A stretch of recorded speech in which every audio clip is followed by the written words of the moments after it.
Chers frères et sœurs, quand je vois comment Dieu s'y prend pour aller à la rencontre des gens, il y a des jours où j'aurais un peu envie de lui demander s'il n'est pas un peu inconscient, s'il ne fait pas preuve d'une incroyable légèreté pour un Dieu aussi respectable et connu que lui. Car aller à la rencontre des gens, c'est ce qu'il aime le mieux faire depuis toujours. C'est même d'ailleurs, pour ne pas rester seul dans l'univers, qu'il nous a créés. La compagnie des arbres, des animaux, des étoiles, nous l'avons vu la semaine dernière, cela ne lui suffisait pas. Et pourtant, cette compagnie ne manquait pas de diversité et de grandeur. Mais il lui fallait quelqu'un avec qui causer, avec qui partager, quelqu'un à rencontrer et à aimer. Alors il a dit, faisons l'homme à notre image. Hommes et femmes, il les créa pour causer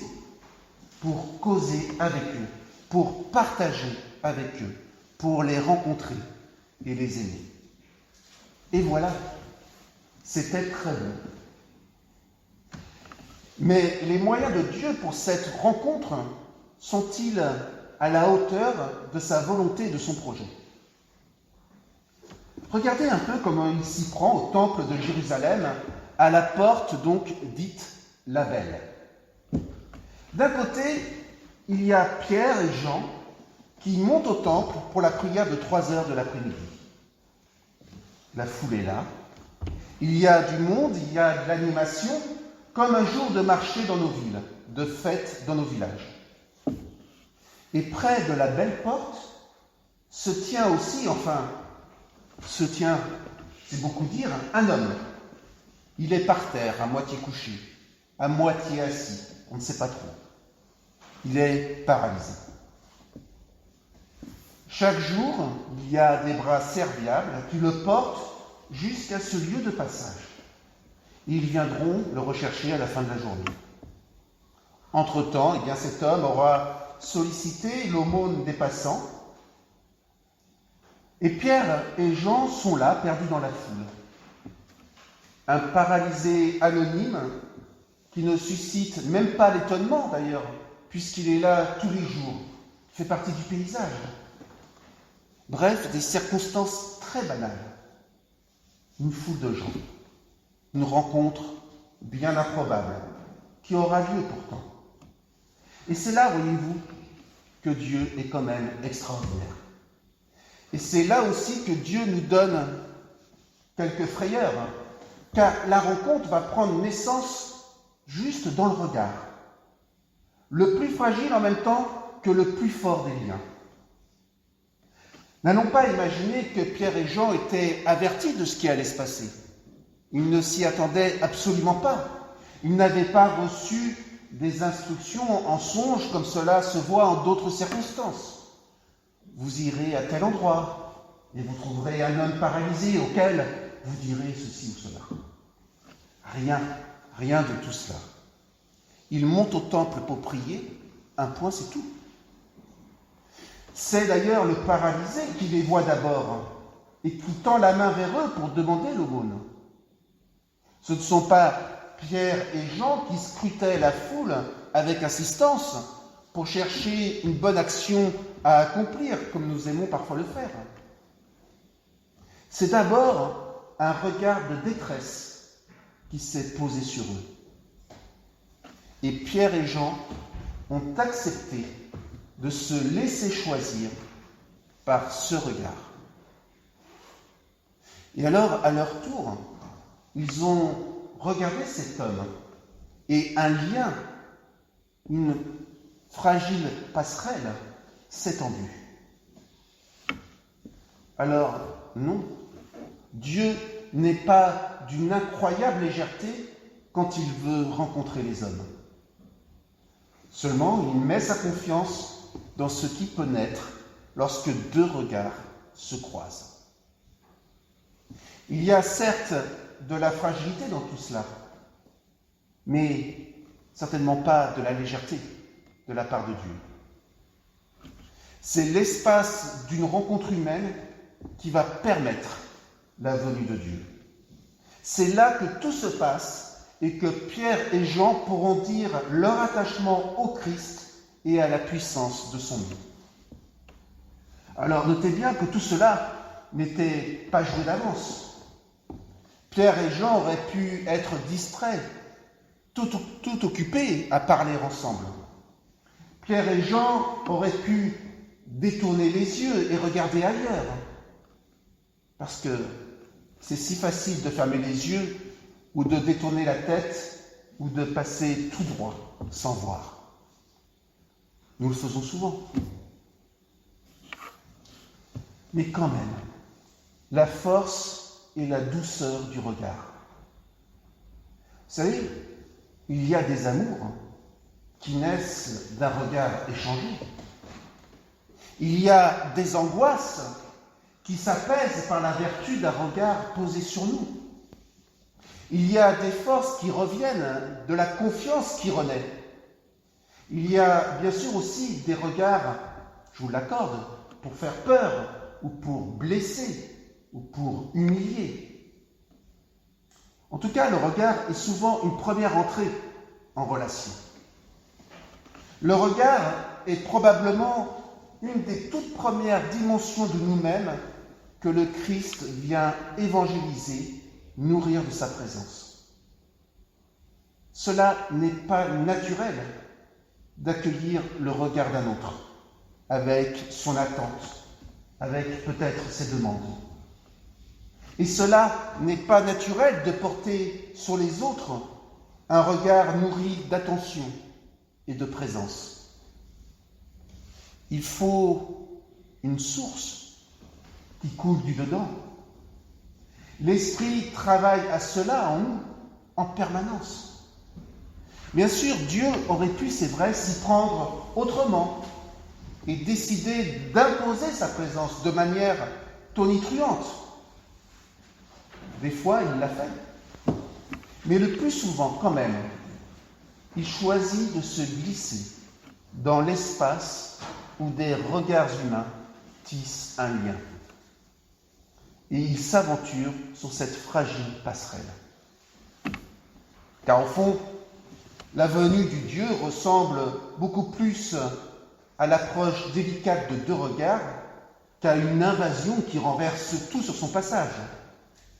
C'est donc les yeux dans les yeux que Pierre va prononcer des mots très forts. De l'or ou de l'argent, je n'en ai pas. Mais ce que j'ai, je te le donne. Au nom de Jésus-Christ, le Nazaréen, marche. L'homme attendait une aumône, quelques sous pour se nourrir et assurer le pain de sa journée, sinon le jour du lendemain. Enfin, en tout cas, de quoi tenir dans son état, c'est ce qu'il attendait.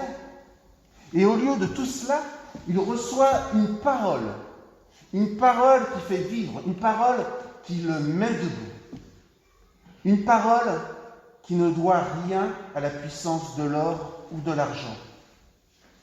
Juste une parole qui vient de Dieu.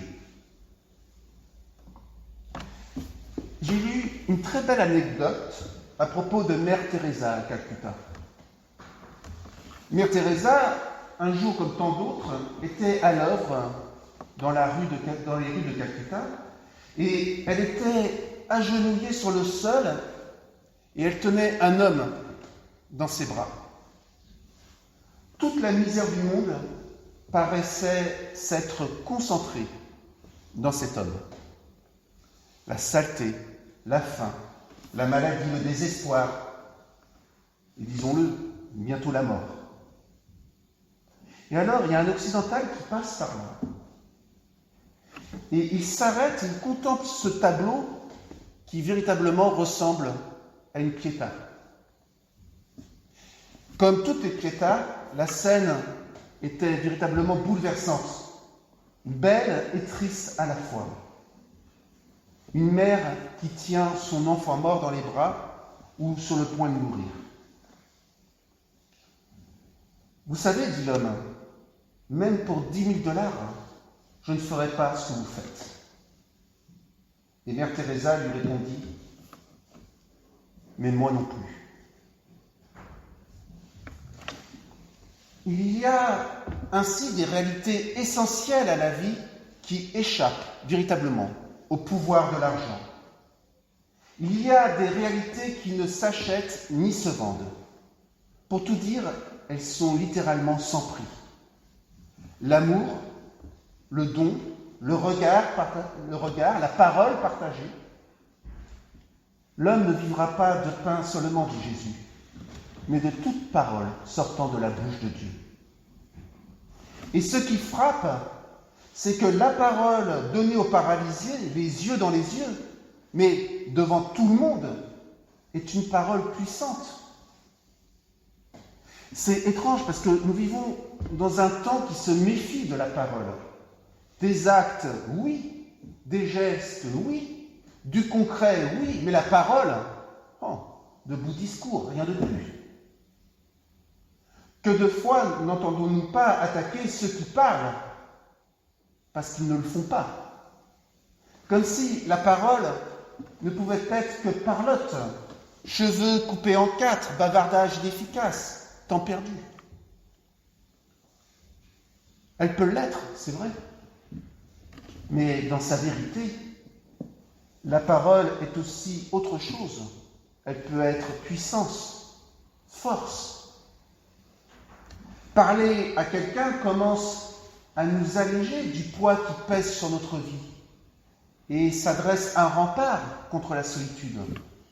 Une parole peut troubler, elle peut donner chaud, elle peut faire rougir, elle peut mettre en colère, elle peut aussi procurer une joie immense. Elle est active, la parole. Ce n'est pas que du vent.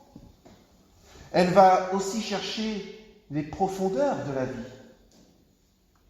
Et dans ce domaine, l'or ou l'argent ne sont d'aucune utilité pour dire ce qui nous touche au-dedans de nous-mêmes.